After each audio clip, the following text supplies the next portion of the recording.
4, 3, 2. Here we are. We are live. I'm here with We're B. live? Yes, I'll be damned, I am. oh, you said live. I thought you said alive. I apologize. Alive. Yeah, well, same difference, right? This is the Trusty 8 podcast once again. We kind of just set this up on the fly a little bit, so this is impromptu, I guess you might say. Impromptu stream. Yeah. Yes, it is. But that's okay. So I'm good at impromptu, so we'll be fine. All right. So for those who don't know you, B, you want to introduce yourself and your channel, kind of what you're doing over there? My YouTube name is Be-NoJustBe, and I'll change it for you a little bit for you guys. I started out doing tiny home videos, and I just kind of did it because I was doing like a quick, rough tiny home, and I wanted everybody to see that you could make it look nice and not have to spend a lot of money, and you don't have to go through crazy extensive shit. So I did videos on that. And then when I got to Santa Fe, some of my followers for the tiny homes were like, hey, you should do videos. So I met these people through my brother Richard, who you guys know, Demolished Doctrine. And so I met some people that were buskers, and they bust out on the plaza by where he lives. And so I went around and did videos of them and did like a little cool, like let them all play, you know, and showed some sights of Santa Fe in it, you know. And so that was a lot of fun. And then I got to know Math Pig and Critical Cripple and those guys, and they were like, come on stream. And finally they got me to come on. And the next thing I know, I'm doing my own streaming because I got a little addicted to it. So I started trying to do mental health streams. But the shitty thing about mental health is people don't want to talk about it on live streams. Yeah. So I was trying to get people to come clean about stuff and open up about it, so other people would say, oh, me too, and then they could feel like they weren't alone, or they could make a friend to talk to, or whatever. That was the point behind it, and just kind of give them a safe place to come and talk about whatever they wanted. Because, you know me, I let anybody on my show. I don't care. So then it just started evolving, and now I do 3 days a week, Monday, Wednesday, and Friday at 8:30 Eastern, 5:30 Pacific. And I do one's like supposed to be an equality stream and ends up being an open mic. And the other one's a history stream. We'll start talking history and ends up being an open mic. So then on Fridays, I just do an open mic. So, but yeah, that's where I'm at. I've just kind of found a really good community in all these people that we hang out with, and made a lot of friends, and I just enjoy it. It's my social time. So That's awesome. I didn't even know about the tiny home videos. I'm gonna have to go and take a look at that. Oh yeah, go under my tiny home stuff playlist, and it shows the stages. Awesome. I think I did like 4 or 5. I think I did 5 videos. The 5th one was the final I'm leaving Ohio and heading west video, and then there's some other like sightseeing videos after that.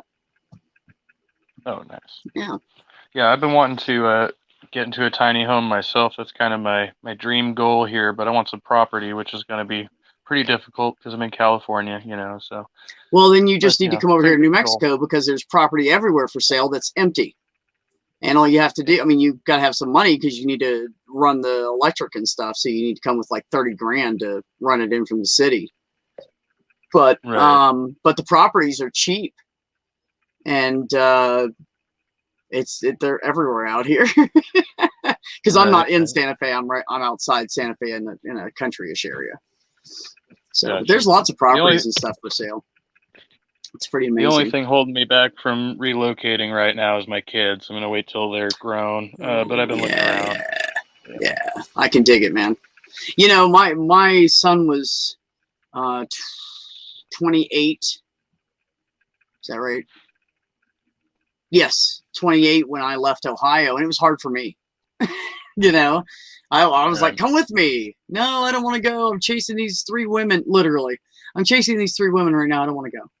So, but he's doing good for himself, and he's got a really good woman in his life, and you know, so he's being a good dad. Awesome. Yeah, Awesome.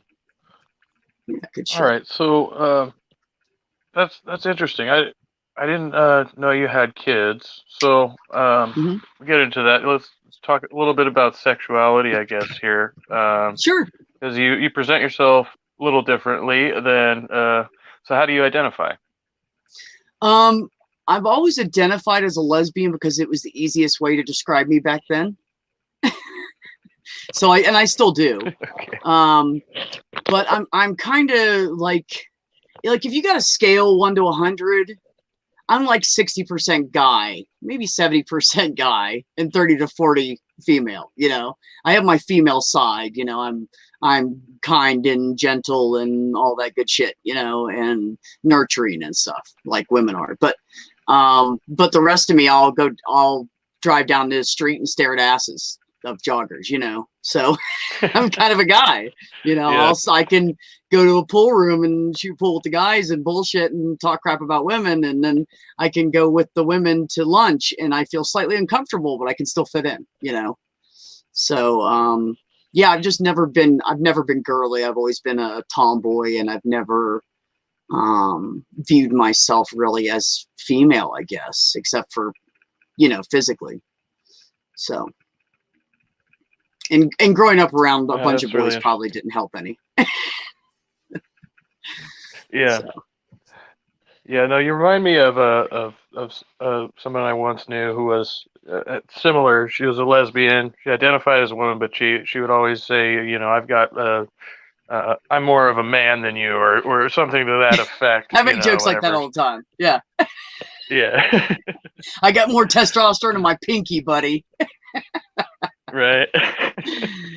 It's good shit though. And she taught me a lot of things. She taught me a lot about like survival, in the outdoors and climbing, rock climbing we did together and stuff like that. So in a lot of ways she was kind of like a father figure to me. So it was Aw, my that's mom. awesome. It was my mom's ex-girlfriend. They had dated for a while. Uh, so that's kind of the backstory of that. Oh, that's cool. That's cool, man. Yeah. So when did your mom come out? Like before you were born, or you were older, or what? I was older. I was about 11, 12, and she came out as bisexual. And now she's flipped the other way. Now she's gone Christian and all of that stuff. So it's really weird. But at that time, that was when I first found out. Was when she brought home her girlfriend Mary, and said, "Oh yeah, by the way, I'm dating this lady now." And I was like, You're like, "Okay, all right. I didn't know you did that." Like, yeah, Okay. I didn't really like my mom dating anybody at that point because she had kind of played the field a bit. It was tiring for me as a kid going through the litany of partners. So by that Right. time, I was just kind of a stubborn jerk about it. But over time, Mary and I got a relationship, a bond going. We'd still butt heads a little bit, but it got better after they broke up. We started hanging out a lot more. So yeah, it was one of those kind of weird things. Yeah. No, that's cool when you can bond with someone that ends up just not being part of the family, and then you keep that relationship. And it's actually kind of tough depending on who their ex is in your life, and how the breakup went. It can get ugly sometimes. Yeah, But no, yeah. that's great. That's great, man. That's awesome. And that's funny because I've had a lot of male role models that weren't related to me in my life. A couple of women here and there, but I would start dating someone. Like I dated when I was with my ex-husband, for instance. When I started dating him, his father and we were just buddies right off the bat.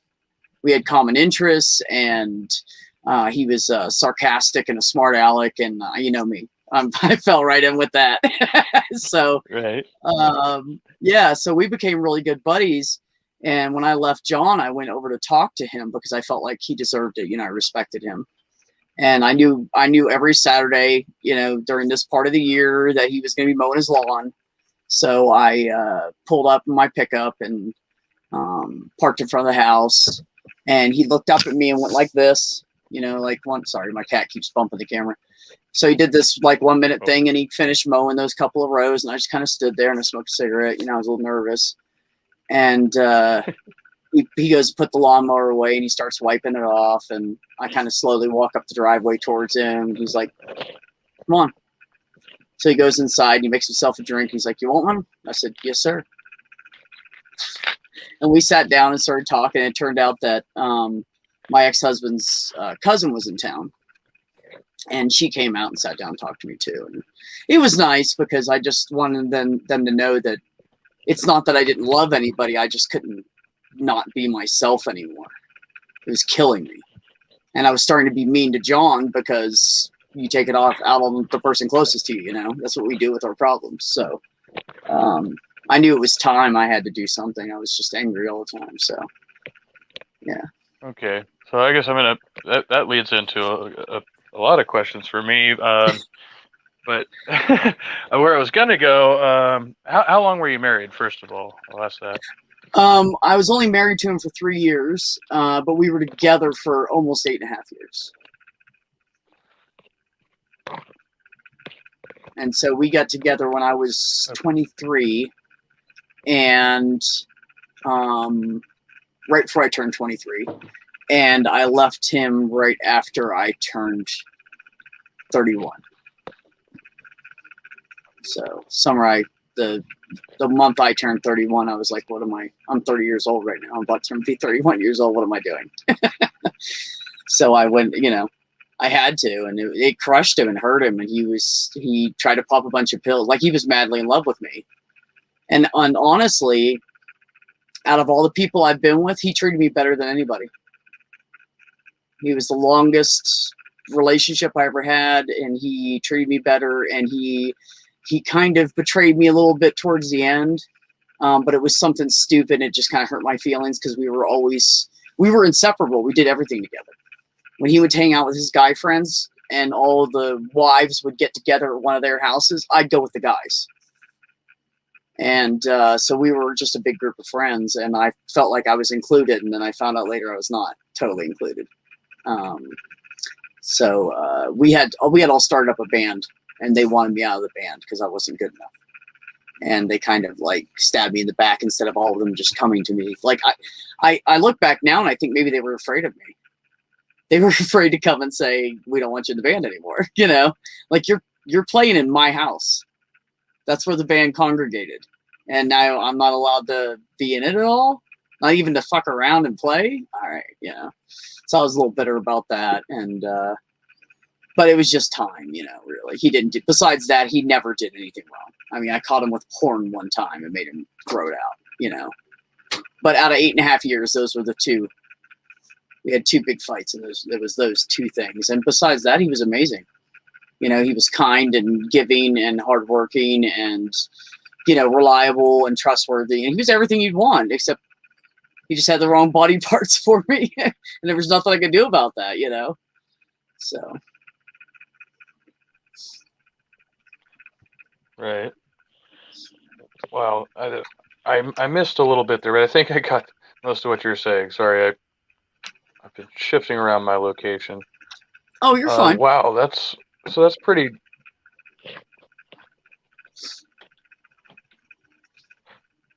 That's really heavy. So when did you realize that you? Sorry, wait. Now we have lag.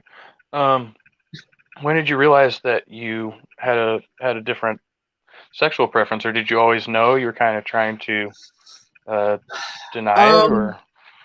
When I was little, my sisters were 8 and 9 years older than me. And when I was little, they would bring home friends.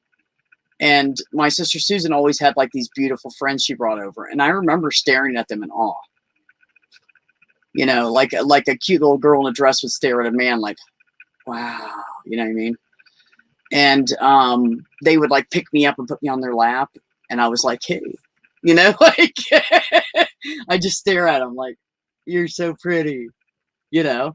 And that's when I was 6 to 8 years old. I know, here's a funny story. So we lived on a 110-acre farm. And me and the two brothers right above me, which is Richard and another guy, We used to go out in the woods and we'd run around all day. You know, it was summertime. Our chores were done. We had like 3 or 4 hours a day we could go fuck around. So we'd run up in the woods and we'd play and, you know, hide and seek and army and, you know, hunter, and we would take the guns up with us. And mom would just her rule was, let me check the chamber, make sure everything's empty before you walk out the door with it. Because she knew we wouldn't hurt the weapons. You know, we couldn't hurt the rifles. So we'd go up and play. And I always had to come back down to go to the bathroom. And I was mad. Because, you know, the guys would just go over and pee by the tree, and I didn't have any toilet paper. And, you know, I didn't want to pee in front of them because that's awkward, you know.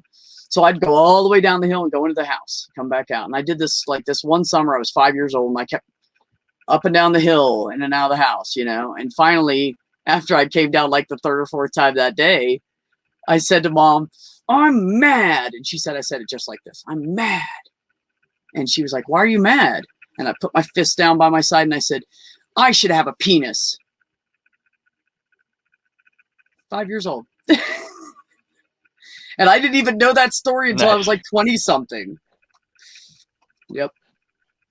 So, yeah, no, I was just born like that. I'm just the most comfortable I am as far as me is what I am right now. It's the most comfortable I've ever been in my life. So and you asked another question in that, and why I didn't say anything earlier. I was honestly afraid my mother would be upset with me. I truly respected her. She was an amazing woman. So I was afraid that she would be disappointed in me. That was the biggest insult she ever gave to any of us, because she was such an amazing mother. We were a strong, tight family. And if she said, I'm disappointed in you, it would crush us, you know, and it would especially crush me. And I'm off. People don't know, but I'm really mushy. I'm mushy hearted. I can't take it. People hurt my feelings, you know. I mean, I just know, like, online and stuff, whatever. I don't care about that. It's fine. You know, we don't have that kind of relationship. But some of my family, they can just destroy me with one sentence. So, so I never said anything. I dated boys in high school. I lost my virginity when I was 16 with a friend of mine. We were both smashed ass drunk, and all I could think was, that's it. That was sex. That's what everybody's talking about, you know? Like, I don't even get it right now. So, then my mom died when I was 18. And then I was afraid I would lose my family because I had lost her. I had a fear of loss. So I was afraid if I came out to my family, they'd be like, oh, last straw, you know, I'm done with you. I couldn't lose any of them. So I didn't want to say anything. And so I just kept pretending and kept pretending. And I was miserable. And I would do things like date some guy for a while, and then when we wanted to have sex, I'd drop him. Or if we got to the point of being in the bedroom and about to have sex, I'd like lay down in the bed and pass out, you know, oh, I'm drunk. So he'd leave me alone, like stuff like that. So, and it wasn't just me being dishonest with myself, but I was lying to other people, and it was really eating me up. That was being so deceptive. Yeah, I can understand that. Yeah.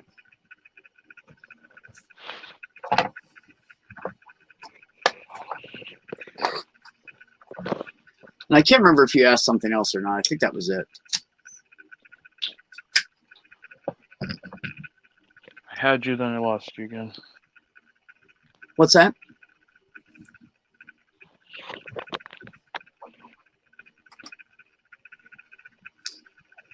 Hi, Maya. Do we have Maya in the chat? Ooh, yeah, lovely. We are graced with one of the best presences on the YT, baby. Absolutely. I love Maya. She's great.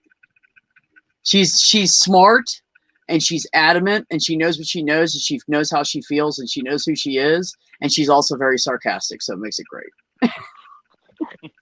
but on point, you know. Yeah, she's always on point, but she'll throw like a joke in it, you know, maybe just to not hurt people's feelings. I'm not sure. I'm not sure why.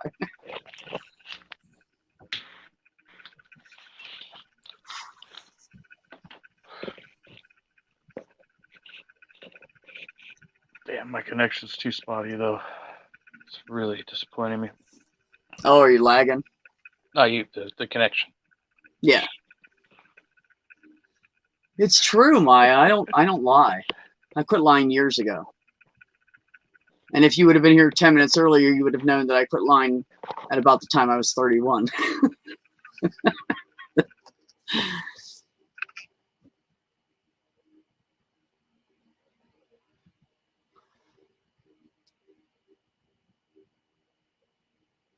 Maya, who never comes on my shows anymore, my streams, makes me sad, like I'm crying.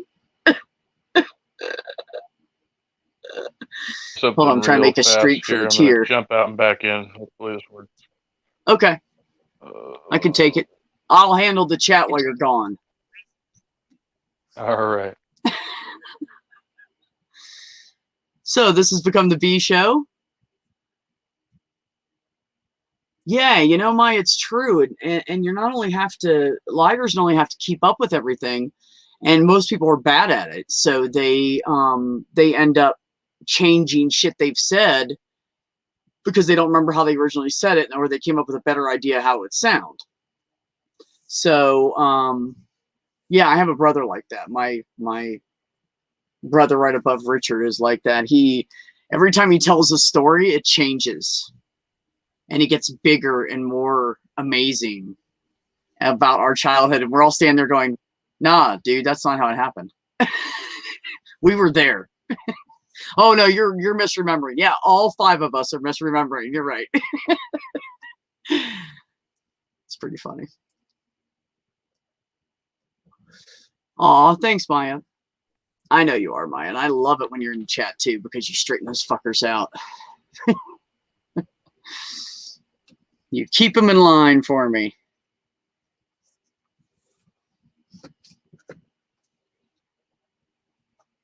Yeah, you'll catch him slip up, Maya.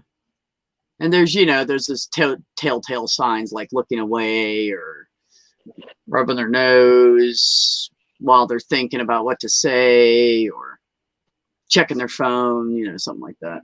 I love it when people do that. It makes it so obvious.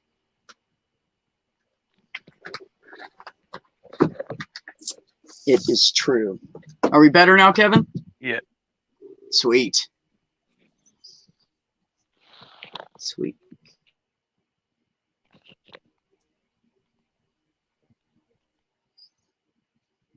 Yeah, my brother's known for it. The one above Richard, he is the guy in the family that everybody's like, oh God, is he coming to the reunion? We gotta put up with this shit in all his mouth.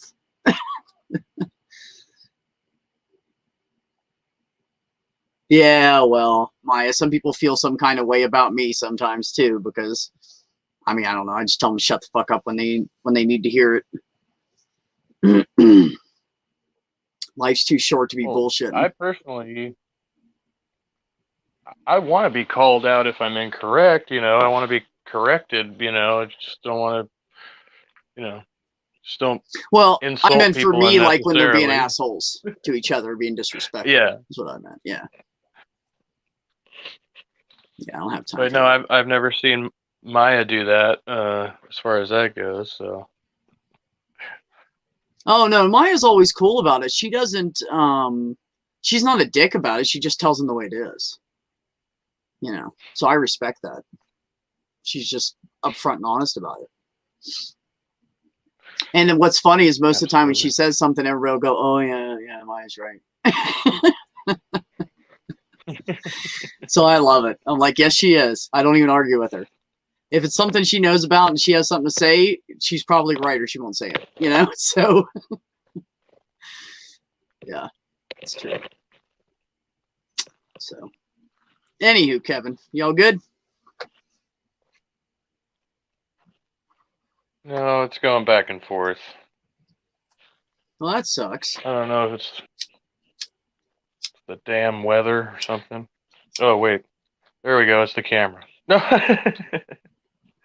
What is what? It was the camera. Now I can hear you fine.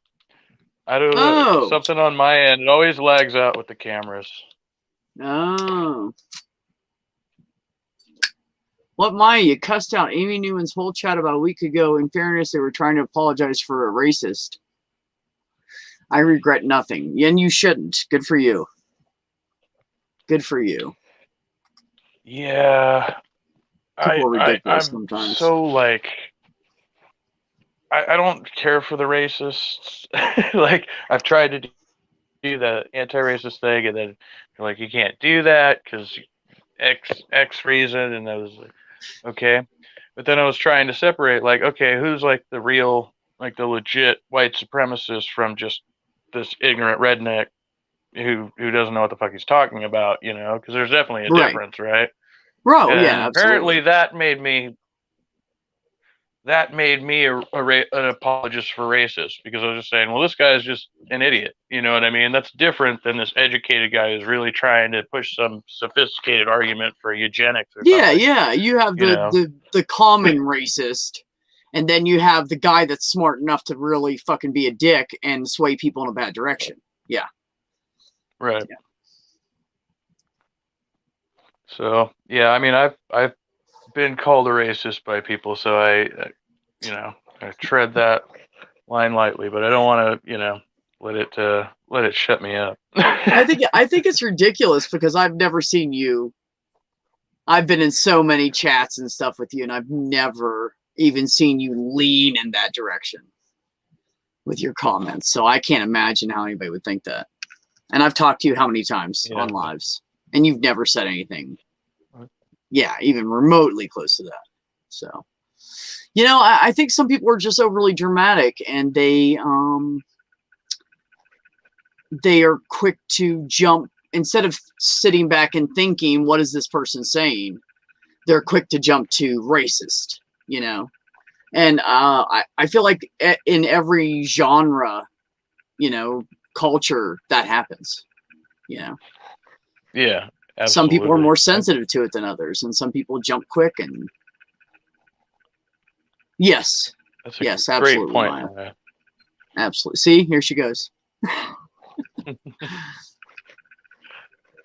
No, it's true though. I mean, I always try to speak out against racism, and I'm really careful on what I say because I'm afraid I'm going to offend anybody, and I never mean to, So Yeah. I tread gently. I've had like Maya and Cynthia McDonald on and let them go because I can only have so much to say, I only have this much of a point of view where they have this, that. So I don't know say if you this share my much experience. and then I shut up. I guess Ohio would still be considered the Midwest, right? Am I correct in that? I'm trying to get my yes, it is considered. It's right on the edge of the Midwest, yeah. If you walk 100 feet to your right, or you're on the East Coast, pretty much. So, got you. But being in that area, did you have a lot of like contact or interactions with racists, or like witness that? Oh my God, man! All the time. Yeah. They were against everybody, and it was funny because I worked on an industrial farm, and it was an egg farm, and so it was full of chickens, and we packed eggs and sold them. That's what we did. So I worked with two different groups of guys. One were over at the feed mill. We made our own feed for the chickens, and I worked over there delivering the feed, and then became a supervisor. And I was the only female and definitely the only lesbian in these two group of guys, So we had like one Hispanic guy. We had a couple guys that were really cool, and then we had guys that and the rest of them all made comments all the time. Fucking men wearing dresses. What do you have against men wearing dresses? It's fucked up, man. I wear guys' clothes. You haven't said anything to me. It's different. No, it isn't. It's exactly the same thing. Yeah. But you don't care that I wear guys' clothes. Should I come in here like with like tight pants and a pink top? And they're like, that would be weird. And I'm like, right. Right. To me, that would be very weird. And to people who know me, that would be very weird. It's the same fucking thing. But they always make comment, like some tool would come up missing. Oh, the fucking Mexicans that work here, they stole it. And then every time something came up missing, we found out it was a white guy that stole it. I'm not kidding. Every single time. But the white guys always blame the Mexicans like that. The Mexicans always did the shittiest work on the farm. They were like in the shit barn moving stuff with shovels, like literally working in shit all day. None of the white guys did that shit. But they were horrible thieves, man. I tell you.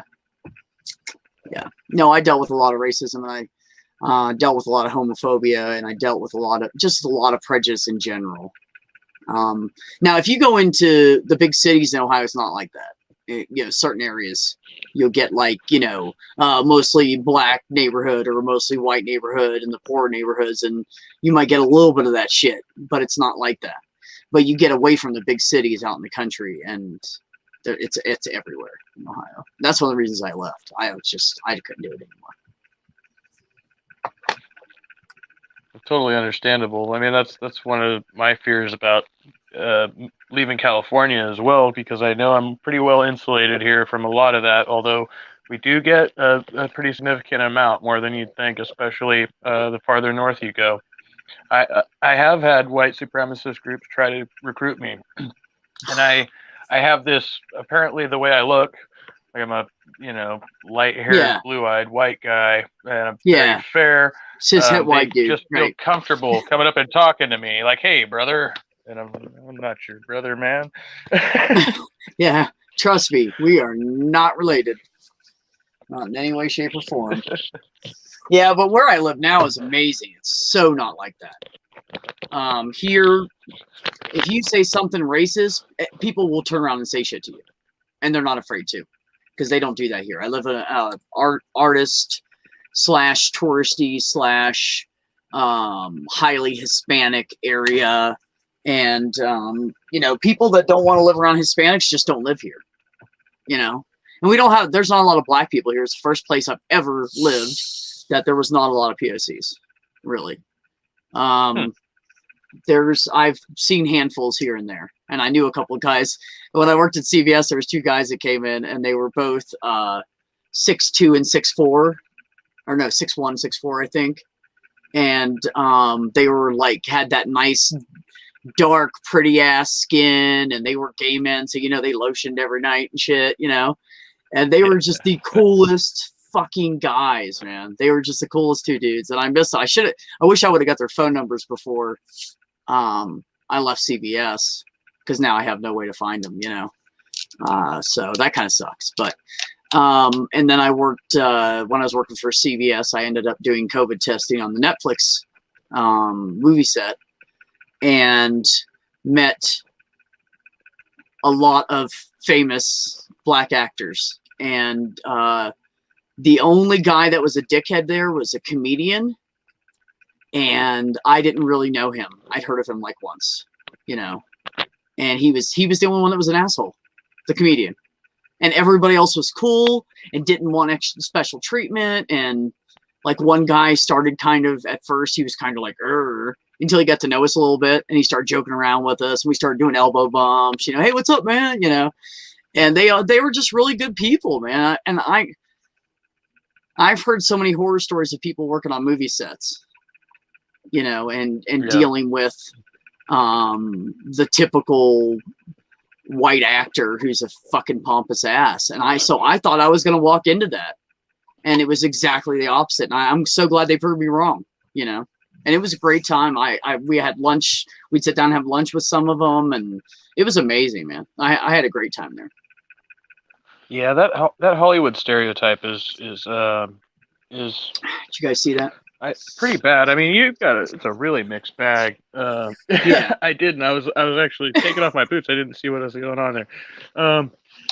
Like, there's some really, really decent people in that industry. It depends on who you're working with, but there's definitely horror stories out there too. Like, you gotta, take each individual case, as with most things.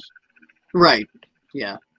No. Yeah, and that's everywhere I've ever lived. But it is really open-minded and liberal here, and it's really nice. It's refreshing that you see gay couples walking around holding hands and nobody looks twice. Just people don't care. They're like, whatever, you know, as long as you're not an asshole and you're not crazy and you're not jacked up on drugs and trying to hurt somebody, they just don't care. They're like, whatever, be you. And it's amazing. It just blows my fucking mind. I've never lived in an area like this. Well, I can't say for our area it's really mixed. I'm in Sacramento, so capital city, California, but it's very mixed here. So I like to do things like I don't consider myself a cross-dresser or anything. I'm a straight white guy, but like I have a collection of skirts. I like to go out in my skirts, usually during the summertime. It's comfortable, and I've had even some people who were friends of mine aren't anymore. One guy in particular, I had come into his house in the skirt, and he disapproved of that. He told me later. He said, "I don't want you coming over to my house dressed like that anymore." And I would just wear like a skirt and my regular shoes and t-shirt. That's it, you know. Yeah. But yeah, I get a lot of strange reactions. And then you should have told me you're Scottish. And I'll say no. No, that's what they'll say. They'll say, "Is that a kilt?" And I'll say, no, it's a skirt. It's very nice. I like to, you know. Good for you. Like I just don't fucking care. Like, yeah, and I just don't see what the big deal is, you know. I don't know why anybody cares what other people wear for clothes. You know, my one of my landlords, they're a couple, you know, and they have 2 kids, and they're madly in love with each other, and they're great people, and they're good parents, and they're intelligent, and they're kind, and the father, he decided he's a they them and wears more feminine clothes now, and it actually looks pretty good on him. Them still looks pretty good on them. So I'm like, hey, go ahead, be you. You know, he does it. They do it. I see it's hard. I'm still trying to learn to change the thing. It's been recent. They do it. You know, like they're not wearing like big pink flowery shit or anything, but nice, you know, respectful, dressy. And they go to work like that. And they work at one of the art institutes here. Nobody cares. Nobody cares that, you know, they're wearing a women's jeans and a woman's, you know, thin top. Just nobody cares. And it's amazing. And I'm so glad that they can be themselves because they're happier now than they were a year ago. So I'm happy for them. So Maya said it's not like you were free balling it on the couch. Yeah, like, did you hike the skirt up so you could like see your shit or nah? No, nothing like that. I mean, his kid was there, his wife was there. Like, I didn't do anything disrespectful. I was just wearing it, you know. But yeah, he had made a couple comments about it, and I just brushed it off. And then later on, yeah, he got all serious on me. You know what it was? He didn't want to explain to his kid. I don't know. I bet you. Think so. And I think he didn't want to explain to his kid. That's a hard. Fathers don't like to have those. Well, most parents don't, but fathers really. They don't want to have that conversation. So it's a thought. Well, it's interesting because I kind of had that conversation with my daughters, and you know, it seems like for a lot of people, it's much harder to say, or it's much easier rather to say that, you know, like if I was to come out as a cross-dresser, or queer, or transgender, people would be more tolerant of it. But because I'm just a dude who likes to wear skirts, they're like, I like to wear what I wear. They don't know why is that man dressed in women's clothing? Well, why is it even labeled as such? You know, it's kind of a. I've been saying that. Seems like. Go ahead. I'm sorry. Hey, check this out. Boom. That guy's out of here. Who's that? What are you doing? That was Jill. Jesus is Lord. He wanted to come in here and start getting crass, and I don't have. I'm not in the mood for it. Yeah, I don't have patience for people like that very much. Now, I tell them all the same thing. You can come on my streams and talk, but we're not going to talk religion. We're talking about everything else but religion. Well, if you want to come on and bullshit with us, cool, but don't bring up religion. Stick with the content. So I edited him out of the last episode of this podcast, and I'll tell you exactly what happened. I invited him on. We were supposed to talk about religion. We were supposed to talk about scripture. That was what he Okay. said in the chat. I want to talk about the Word of God. And then he comes on, and all he wants to talk about is Nakasuchi's opinion on fucking Joe Biden and shit. Like, I was like, I'm not Nakasuchi. Like, why are you asking me this shit? We're supposed to He's talk a about grown adult. religion. He's allowed to have his opinions. Yeah. So that was where that went. So yeah, you're in the doghouse, Jill. Oh. Actually, I I don't even know think who it children is. are allowed to have their own opinions. I'm crazy like that. I think this is also Jill. Is this a sock account? You see that? What is there between an effeminate man and a transgender? I mean, that's kind of the same thing, but wearing a skirt is not effeminate. Now, if he put on makeup with it, or put on like a girly top, or shoes, you know, like high heels, and did all that, yeah, yes, I agree, Maya. It is definitely a sock account. Then that would be an effeminate man, which ends up being not an effeminate man. I mean, there are some men that are effeminate, but that doesn't necessarily mean they're transgender. But a lot of effeminate men are transgender, and then they're not men anymore. They're women. So, you know, there's a lot to that. Oh, Jill.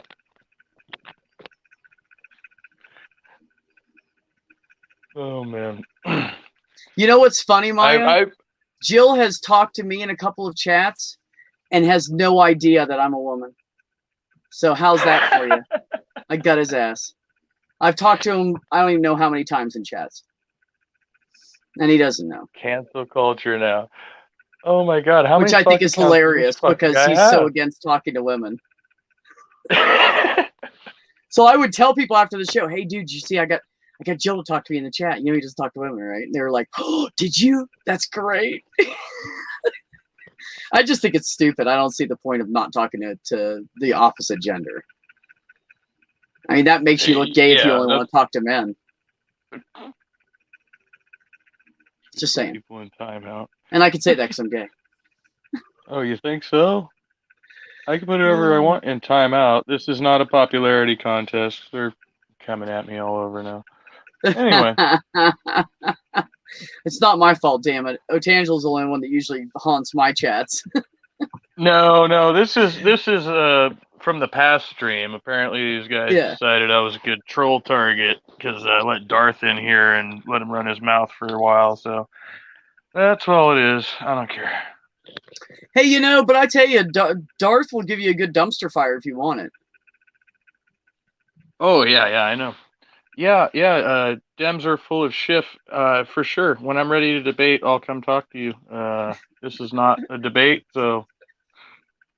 Go back to your echo chamber. Keeping on. We weren't even echo chambering anything, so I don't even know what they're talking about right now. Anyway. I've never held a debate on this. I've never held a debate. Like, yeah, topics are... well, we're talking about you, and then we're talking about Maya, and we've been going on a little longer. I don't know how long you wanted to go on. Shit. Yeah. now we get the Troll Factory. Woohoo! Yeah. You know what I do is I just let my mods delete them, and then I just ignore them. That's what I do. And I tell everybody, quit talking to them in the chat. Just ignore them. You know, I'll let them make a few comments. Unfortunately, I don't think because you're just giving them attention. The chat right now has a wrench. Oh, I always make sure Maya has a wrench because she's which I would do, but that would no fucks given. She will get rid of somebody. She doesn't feel bad about it. You're an asshole. You're an asshole.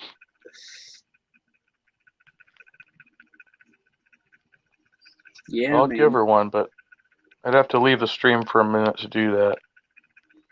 Oh. It's one of those. Anyway. Yeah, that's fine. I'll get around to it. Anyway, I know we're both kind of tired and we've gone off the rails a little bit. So yeah, what are you doing tomorrow night? You're hosting an open room tomorrow night? Yeah, open mic at 5 8:30 Pacific and 8:30 Eastern. Yeah, open mic. I just let anybody come in. My rule is literally don't be an asshole. Just be respectful to each other. And if you start talking over each other, I'm going to straighten your ass out. And then if you keep being a dick, I'll kick you. But I've never had that problem. So usually once I speak up, everybody tends to be respectful. I'm lucky to have a lot of respectful people that come on my channel. So, yeah, and we talk about anything. I don't really care what the topic is. Bring a topic with you and say, hey, I want to talk about it. And we'll discuss it. So, yeah. Yeah, I love that. There's always a kind of a different conversation evolving over there. I always love those types of chats, you know? It's like, yeah, thank you. You know, that's one of the things I really enjoy about our community is there's a lot of intelligent people and a lot of witty, funny people, and we all kind of know each other, you know? So, you know, everybody's really respectful in general. So, yeah, no, I just enjoy that part of it. I enjoy, you know, starting out bullshitting, and then we get into deep discussion about science or planets or history or whatever ends up evolving. And it almost always ends up being a really good conversation. So, yeah, it's good stuff. And of course, Kevin, you're always welcome. Don't forget that. I try to remember to send you a link every time in case you can jump in. I mean, of course, if you can't, you don't have to say anything. You're not hurting my feelings. Just move on with your life. I just throw it out there just in case you're available. No, I got you. I feel bad that I can't come over more. And sometimes, like when I do, like tonight, it'll be like in and out, and I feel like I'm just like slowing everybody down or talking over people. I don't want to do that. Nah, man, you can come in for 15 minutes if you want. I don't care. Everybody's welcome. It's all good. I appreciate any of the banter that I get from you, so I'm good. Excellent. I appreciate you as well. And next time we're definitely gonna have to talk more about music because we didn't get to talk about that as much as I would have liked today when you were telling me about your band. So we'll have to do another story on that. Yeah, no, we can bullshit anytime you want. Yeah, absolutely. Yeah, just let me know. You know the nights I stream, and there's only like probably one other night, maybe 2 other nights a week that I end up on someone else's stream. So, you know, most of the time I'm pretty free. Excellent. So, and with that, the links for anybody who doesn't know, Be's on Twitter and YouTube. Those are down below in the description. Thanks, Go, Kevin. subscribe, do all that good stuff. Many thanks to everybody watching, everybody who watches in the future. Much love to you, and stay tuned. Till next time.